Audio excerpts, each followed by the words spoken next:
La Chine se prépare au lancement de son deuxième laboratoire spatial. Les préparatifs battent leur plein dans la province du Gansu.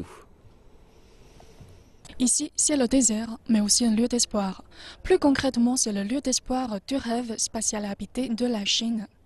Nous sommes dans la province du Gansu, au centre de lancement des satellites de Jiuquan. Ici, c'est la seule base parmi les 4 sites de lancement du pays qui sert au vol spatial habité.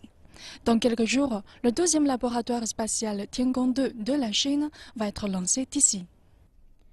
Le lancement de Tiangong-2, le deuxième laboratoire spatial chinois, constitue une étape importante du programme spatial habité de la Chine.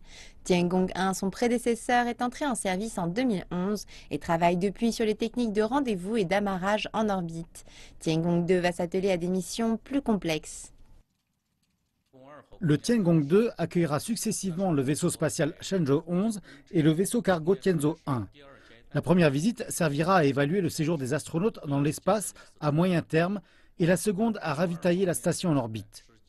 De multiples expériences scientifiques seront également menées afin de tester les conditions d'expérimentation dans l'espace ainsi que les techniques clés de l'ingénierie spatiale.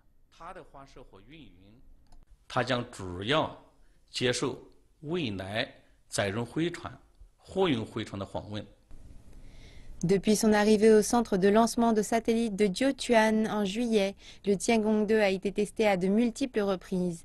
Les résultats montrent que l'engin spatial est prêt au lancement final.